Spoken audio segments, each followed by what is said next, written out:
নমস্কার বন্ধুরা, fresher job Bangla YouTube চ্যানেলে তোমাদের সবাইকে স্বাগত। রাজ্যে বন্ধ হলো লক্ষ্মীর ভাণ্ডার প্রকল্প, তার পরিবর্তে আসতে চলেছে অন্নপূর্ণার ভাণ্ডার প্রকল্প। গতকাল 9 মে রাজ্যের নতুন মুখ্যমন্ত্রী শুভেন্দু অধিকারী তিনি কিন্তু শপথ গ্রহণ করেছেন এবং ইতিমধ্যে তোমাদের মনে অনেক প্রশ্ন, অন্নপূর্ণা ভাণ্ডারের প্রকল্পের টাকা কবে আমাদের ব্যাংক অ্যাকাউন্টে ঢুকবে? আমাদের কি আবারও নতুন করে ফর্ম ফিল আপ করতে হবে, না আগে যেভাবে টাকা পেতাম সেই নিয়মেই আমাদের টাকা ঢুকবে এবং কত তারিখে আমাদের ব্যাংক অ্যাকাউন্টে টাকা ঢুকবে? সমস্ত তথ্য আজকের এই ভিডিওতে বলা থাকবে। অত্যন্ত গুরুত্বপূর্ণ আপডেট। আগের প্রকল্পে মা বোনেরা কিন্তু 1500 এবং 1700 টাকা করে পেত, এবারে কিন্তু সেই টাকা ডবল করে 3000 টাকা করে প্রত্যেক মাসে মা বোনের ব্যাংক অ্যাকাউন্টে কিন্তু ঢোকানো হবে। তো 3000 টাকা করে কিন্তু সরাসরি ব্যাংক অ্যাকাউন্টে ঢুকবে।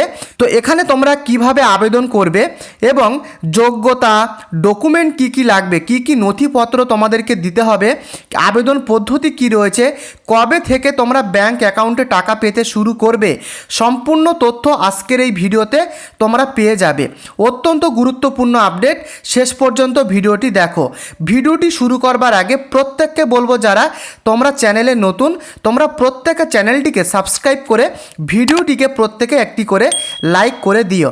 তো দেখো বন্ধুরা, এখানে কিন্তু তোমরা দু রকমভাবে ফর্মটাকে ফিল আপ করতে পারবে। একটা হলো ইংলিশ ফর্ম, আর একটা হলো বাংলা আবেদন ফর্ম। তো এটা কিন্তু আমি তোমাদেরকে একটা ডেমো ফর্ম দেখাচ্ছি।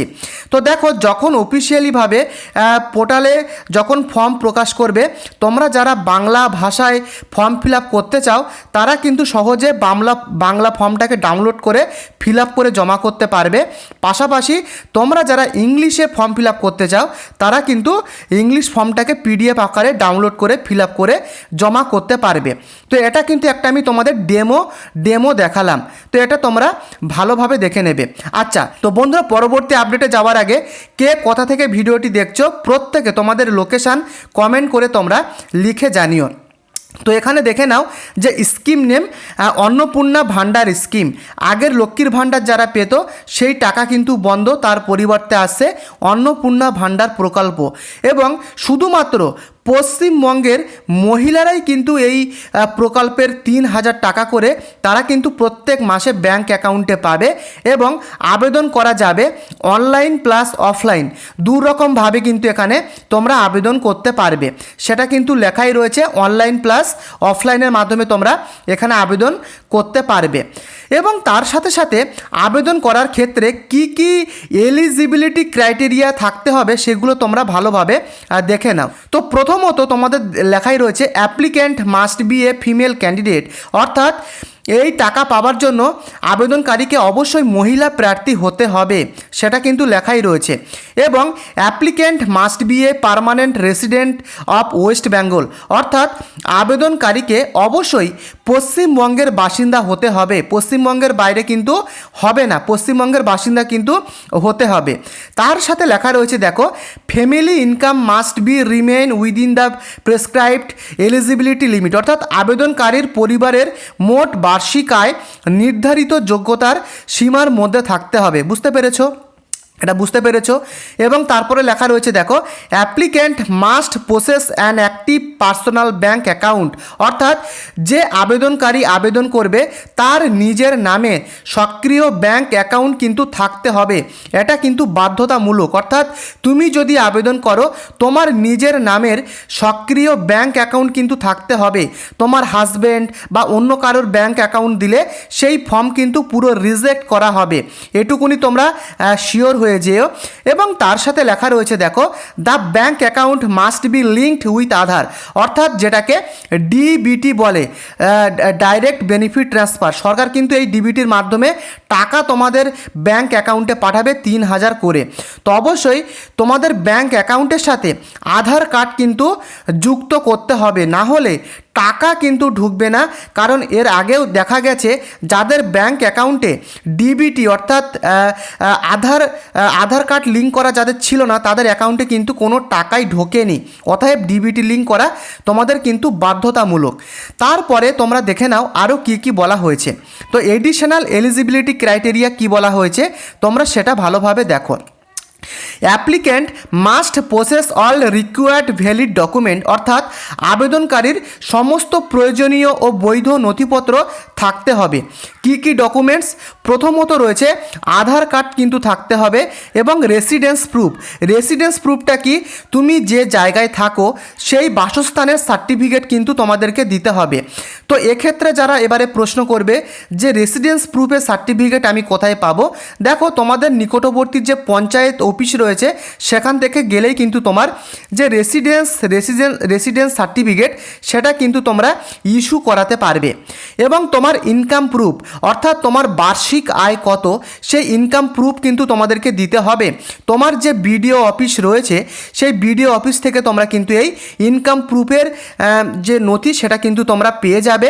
এবং তোমার ব্যাংক পাসবুকের জেরক্স, যে ব্যাংকে তুমি টাকাটা পেতে চাইছো সেই ব্যাংক পাসবুকের জেরক্স দিতে হবে। এবং তোমার রিসেন্ট ফটোগ্রাফ, এক্ষেত্রে আমি তোমাদেরকে বলবো 6 মাসের বেশি যেন পুরানো ফটোগ্রাফ না হয়। তো এই সমস্ত প্রত্যেকটা ডকুমেন্টস কিন্তু তোমাদেরকে দিতে হবে। এবং লেখাই রয়েছে government employees may not be eligible under this scheme, অর্থাৎ যারা সরকারি চাকরিজীবী বা অন্য কোনো সরকারি কর্মরত অবস্থায় রয়েছে তারা কিন্তু এই অন্নপূর্ণা ভাণ্ডারের টাকা তারা কিন্তু পাবে না। গভর্নমেন্ট এমপ্লয়ি যারা সরকারি চাকরি করে, বুঝতে পেরেছো? এটা কিন্তু শুধুমাত্রই যারা বেকার মা বোনেরা রয়েছেন তাদের জন্যই কিন্তু এই প্রকল্পটা আনা হয়েছে। এবং only one application will be accepted per applicant, অর্থাৎ একজন আবেদনকারী তার নামে একবারই কিন্তু আবেদন করতে পারবেন, দুবার কিন্তু আবেদন করলে ফর্ম রিজেক্ট হতে পারে। তো সেটাই কিন্তু বলা হয়েছে। এবং লেখাই রয়েছে, দেখে নাও, duplicate or multiple applicants may be lead to rejection, অর্থাৎ একাধিকবার বা ভুল তথ্য দিয়ে যদি তোমরা আবেদন করো সেক্ষেত্রে তোমাদের যে আবেদন ফর্ম সেটা কিন্তু সম্পূর্ণ রিজেক্ট হতে পারে। তো একবারের বেশি কিন্তু আবেদন করলে রিজেক্ট হওয়ার সম্ভাবনা বেশি রয়েছে। তার সাথে সাথে তোমরা দেখে নাও applicant must fulfil the prescribed age criteria, অর্থাৎ আবেদনকারীর বয়স নির্ধারিত যোগ্যতার সীমার মধ্যে হতে হবে। অর্থাৎ আগে তোমরা যারা লক্ষ্মীর ভাণ্ডার প্রকল্পে টাকা পেতে তাদের ন্যূনতম বয়স কত ছিল? 25 বছরের ঊর্ধ্বে তারা কিন্তু আবেদন করতে পারতো। তো এবারেও কিন্তু সেম 25 বছরের নিচে কিন্তু আবেদন করা যাবে না, ন্যূনতম 25 বছর কিন্তু তোমাদের হতে হবে আবেদন করার ক্ষেত্রে। তো এই সমস্ত এলিজিবিলিটি ক্রাইটেরিয়া কিন্তু তোমাদেরকে হতে হবে। তবে এখনও পর্যন্ত অফিসিয়ালিভাবে কোনো রকম নোটিফিকেশান কিন্তু প্রকাশিত হয়নি। যেগুলো আমি তোমাদের বললাম এগুলো কিন্তু একটা ডেমো। তো এরকম টাইপসের কিন্তু তোমাদের যখন ফর্ম ফিল আপ হবে এরকমভাবে কিন্তু তোমাদের সম্পূর্ণ ফর্ম ফিল আপ করতে হবে।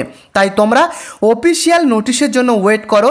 যখনই গভর্নমেন্ট অফিসিয়াল নোটিফিকেশান প্রকাশ করবে সাথে সাথে পুরো স্টেপ বাই স্টেপ কীভাবে তোমরা ফর্ম ফিল আপ করবে, কীভাবে জমা করবে সেই ভিডিও কিন্তু আমার চ্যানেলে তোমরা পেয়ে যাবে। তাই প্রত্যেকের কাছে আমি বলবো, প্রত্যেকে যারা তোমরা চ্যানেলে নতুন তোমরা চ্যানেলটিকে অবশ্যই একটি সাবস্ক্রাইব করে ভিডিওটিকে প্রত্যেকে একটি করে লাইক করে দিও। দেখা হচ্ছে নেক্সট ভিডিওতে। ধন্যবাদ।